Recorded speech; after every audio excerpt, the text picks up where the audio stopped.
নমস্কার বন্ধুরা, আমি সুমনা। আমি চলে এসেছি আজকে আমার ইউটিউব চ্যানেল কখনো সখনোতে। আশা করি আপনারা সকলে ভালো আছেন, সুস্থ আছেন। তো আজকে আমি আপনাদেরকে একটা মোচার রেসিপি করে দেখাবো। তো কি দেখাবো সেটা পরে বলবো। এটা দেখতে গেলে আপনাদেরকে চলে আসতে হবে আমার ইউটিউব চ্যানেল কখনো সখনোতে। তাহলে চলে আসুন, সেখানেই দেখে নেওয়া যাক আমি এটা কি করছি। এই রেসিপিটার জন্য প্রথমে আমাকে মোচাটা কিন্তু ভালো করে আমি কেটে ধুয়ে নিয়েছি। ধুয়ে নিয়ে এই দেখুন প্রেসার কুকারে আমি দিয়ে দিলাম।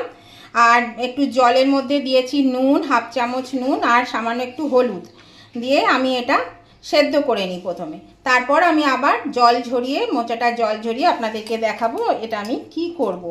তাহলে চলুন এটা আগে সেদ্ধ করে নিই। এই দেখুন বন্ধুরা, মোচাটা আমি সেদ্ধ করে নিয়ে তারপরে আমি ভালো করে জল ঝরিয়ে নিয়েছি। দেখুন ভালো সেদ্ধ হয়ে গেছে। তো এটা আমি এবার বেটে নেব। তার জন্য এখানে একটা মিক্সিং বোল নিয়ে নিয়েছি। এই জারের মধ্যে আমি মিক্সিং জারের মধ্যে এইটা দিয়ে দিচ্ছি। অল্প করে দেবো না, আগে বেটে নিয়ে আসি।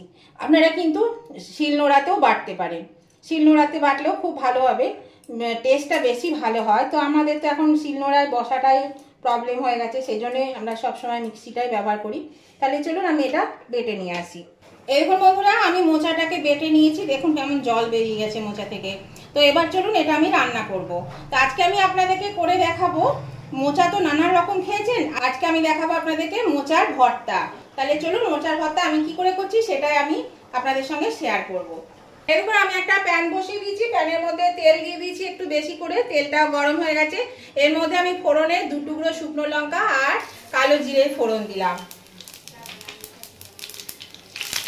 এটা আমি একটু ভেজে নেব। এবার আমি এখানে দিয়ে দিচ্ছি, এখানে পেঁয়াজ কুচি করে রেখেছি, পেঁয়াজটা দিয়ে দিলাম। এই পেঁয়াজটাকেও আমি একটু হালকা করে ভেজে নেব। আর আঁচটাকে আমি মিডিয়ামে দিয়ে দিয়েছি। আপনারা মোচার তো অনেক কিছুই খান, তো মোচার ভর্তাও খেয়েছে। তো আজকে আমি কিভাবে করছি সেটা আমি আপনাদের সঙ্গে শেয়ার করছি। তো সেটাই দেখতে থাকুন। দেখুন পেঁয়াজটা আমি একটু হালকা করে আগে ভেজে নেব। এরকম বন্ধুরা, আমি এখানে পেঁয়াজটা একটু হালকা করে ভেজে নিয়েছি। এর মধ্যে দিচ্ছি আমি এখানে হাফ চামচ মতো রসুন বাটা। এই রসুন বাটাটা দিয়ে আমি একটু ভেজে নেব। এবার আমি এখানে দিয়ে দিচ্ছি একটু পেঁয়াজ বাটা, 1 চামচ মতো পেঁয়াজ বাটা। পেঁয়াজটা দিয়েও আমি এটা ভেজে নেব। এবার আমি সব মশলাগুলো একে একে দেব। এখানে নিয়েছি 1 চামচ লঙ্কা বাটা, ঝাল অনুযায়ী হাফ চামচ আদা বাটা, এটাও আমি এর মধ্যে দিয়ে দিচ্ছি। আপনারা ঝালটা আপনাদের পছন্দ মতো দেবেন। আর এখানে আমি মশলা নিয়েছি হাফ চামচ জিরে গুঁড়ো আর হাফ চামচ ধনে গুঁড়ো, এটাও আমি এর মধ্যে দিয়ে দিচ্ছি। আর দিয়ে দিচ্ছি পরিমাণ মতো নুন, আর দিয়ে দেব পরিমাণ মতো হলুদ। এই মশলাটা আমি একটু ভালো করে আগে কষিয়ে নেব। দেখুন বন্ধুরা, মশলাটা কষানো হয়ে গেছে, মশলা থেকে তেল ছেড়ে দিয়েছে। এবার আমি এর মধ্যে দিয়ে দিচ্ছি এই মোচা বাটাটা। এইটা দিয়ে আমি এবার বেশ ভাজা ভাজা করতে থাকবো, যতক্ষণ না একটা কালার চেঞ্জ হয় আর সুন্দর করে ভাজা না হয়।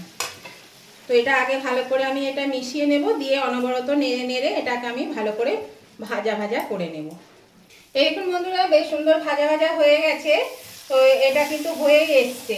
তো এর মধ্যে আমি এবার দিয়ে দিচ্ছি চিনি। এই চিনিটা দিয়ে একটু ভালো করে নেড়ে নেব, চিনিটা গলে যাবে। তো নতুন বন্ধু যারা এখনও আমার চ্যানেলটা সাবস্ক্রাইব করেনি তাদের কাছে আমার আবার অনুরোধ, অবশ্যই কিন্তু আমার চ্যানেলটা সাবস্ক্রাইব করে আমার পাশে থাকবেন। আর পাশে থাকা বেলটা অবশ্যই ক্লিক করে দেবেন, তাহলে আমি যখনই আমার ভিডিও আপলোড করব সাথে সাথে নোটিফিকেশান আপনাদের মোবাইলে পৌঁছে যাবে আর সবার আগে আপনারা আমার ভিডিও দেখতে পাবেন। আর আমার উভয় বন্ধুদেরকে বলছি, ভিডিওটা দেখতে দেখতে যদি লাইক দিতে ভুলে গিয়ে থাকেন বন্ধুরা, তাহলে অবশ্যই কিন্তু একটু লাইক বাটনটা প্রেস করে দেবেন। তাহলে আপনাদের একটা লাইক আমাকে এগিয়ে নিয়ে যেতে অনেকটা সাহায্য করে। আর যদি এই রেসিপিটা আপনাদের কোনো অংশে ভালো লেগে থাকে, তাহলে খুব যদি ভালো লেগে থাকে তাহলে খুব বেশি পরিমাণে আপনাদের বন্ধুবান্ধব, আত্মীয় স্বজন সকলের কাছে শেয়ার করে দিই, যাতে সবাই এই রেসিপিটা পেয়ে যায়। আর আপনাদের আজকের এই রেসিপিটা আপনাদের যদি পছন্দ হয়ে থাকে তাহলে পরে অবশ্যই কিন্তু কমেন্ট করতে ভুলবেন না। অবশ্যই কমেন্ট করে জানিয়ে দেবেন আজকের রেসিপিটা আপনাদের কেমন লেগেছে। আপনাদের মিষ্টি মিষ্টি কমেন্টগুলো আমার পড়তেও ভালো লাগে। আর আপনাদের একটা কমেন্ট আমাকে পরবর্তী রেসিপি বানাতে অনেকটাই সাহায্য করে। এই দেখুন বন্ধুরা, এটা কিন্তু হয়ে গেছে, ভাজা কিন্তু হয়ে গেছে। তো এইরকম মোচা ভর্তা গরম গরম ভাতের সঙ্গে কিন্তু দুর্দান্ত খেতে হয়, খুবই ভালো লাগে। এটা তো হয়ে গেছে বন্ধুরা, আমি নামাবো। নামাবার আগে আমি আর দুটো জিনিস দেবো। এখানে দিয়ে দিচ্ছি একটু ঘি। ঘি দিলে টেস্টটা কিন্তু খুবই ভালো লাগে, মোচাতে আমরা ঘি দিয়েই থাকি, সেই জন্য এখানে একটু ঘি দিয়ে দিলাম। আর দিচ্ছি একটু গরম মশলা গুঁড়ো। মোচা করে আমরা ঘি গরম মশলা গুঁড়ো দিয়েই থাকি, সেরকম এখানেও আমি দিলাম।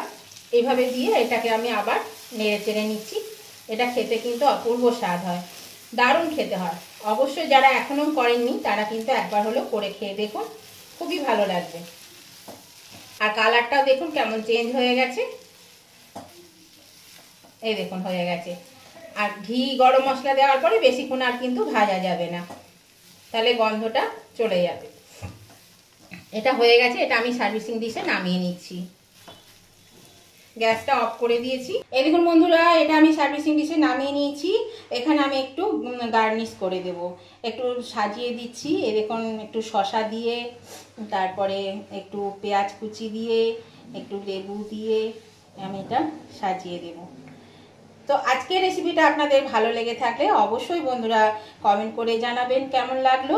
আর লাইক শেয়ার কমেন্ট করতে একদমই ভুলবেন না, লাইক শেয়ার কমেন্ট করে দেবেন। পরবর্তী রেসিপি নিয়ে আমি আবার চলে আসব। ততদিন আপনারা ভালো থাকবেন, সুস্থ থাকবেন। রেসিপিটা কেমন লাগলো সেটাও কমেন্ট করে অবশ্যই জানাবেন। দেখুন এটা আমার হয়ে গেছে, আমি গার্নিশ করে নিয়েছি। এখানে দুটো লঙ্কা দিয়ে দিলাম বন্ধুরা, এই যে দুটো লঙ্কা দিয়ে দিলাম। তো এইভাবে গরম ভাতের সঙ্গে অবশ্যই করে খেয়ে দেখবেন মোচার ভর্তা, খুবই ভালো লাগে। তাহলে আজকের মতন আমি ভিডিওটা এখানেই শেষ করছি। আবার আমি নতুন ধরনের ভিডিও নিয়ে চলে আসবো। ততদিন আপনারা ভালো থাকুন, সুস্থ থাকুন। Tata, bye bye.